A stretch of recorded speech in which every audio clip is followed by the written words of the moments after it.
Hopefully this comes through for you. Let me turn the TV off.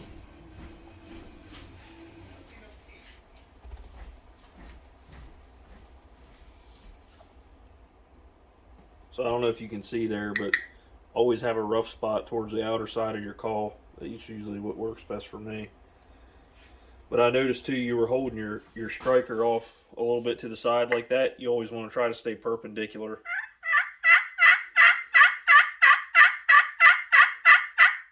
And work your yelps a little slow rather than like that. And then, like I was saying, when that hen is with the gobblers, that'll be your biggest problem, especially early season. If you hear her out there chirping, you want to just do right back at her, whatever she's doing. And what works good for me is something like this.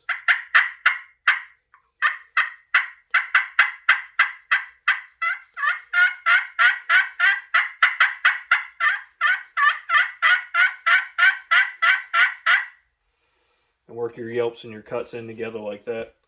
And then, like I said, if he gets in there like 50, 60 yards and you start doing stuff like that, if you're not in a blind, he could look at your decoys and then look over your 40 yards over, and he's like, man, that don't seem right, and he'll just kind of walk off. But that purr, again, you just want to hold your striker like that and get a rough spot.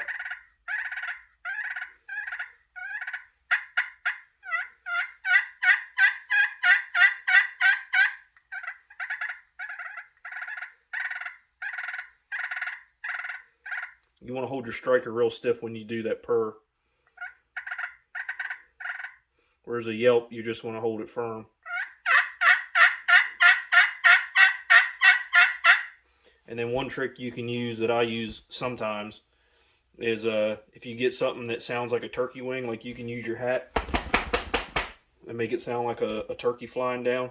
Right before hens fly down, if you get next to them in the woods in the morning and you hear them, or you know where they're roosted, usually right before they fly down, and as they're flying down, they'll do like what's called a fly down call, and it's just like a series of real fast clucks and yelps as they're going down. And it's like this.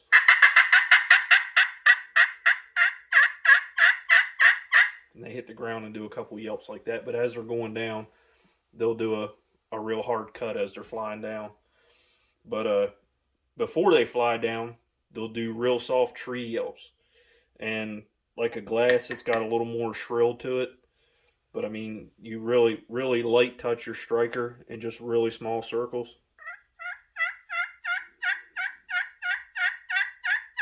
And if there's no wind blowing, man, they can hear that a long way off. And if you think he's roosted with hens, again, you want to just light call to them hens. And those hens will come down, and they either want to bring you in with their flock, or they want to kick your ass and, whatever, for being on their territory. But I mean, that's a yelp is 90% of it. Gobbler's on his own. You're just throwing out short yelps.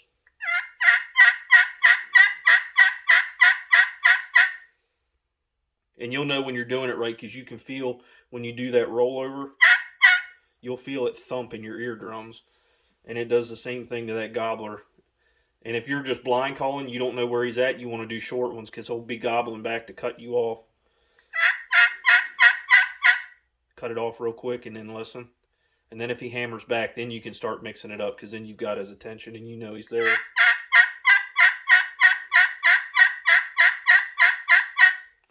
But always have yourself a little piece of sandpaper and keep that spot there roughed up. If you get more into it and you want a good call, I love these Woodhaven calls. They got that call saver on it, so every time you put it in your pocket, it doesn't rub it smooth. This guy makes a heck of a nice call too, and he's like a one-man show, kind of a smaller thing, David Holloran. I mean, they're great calls.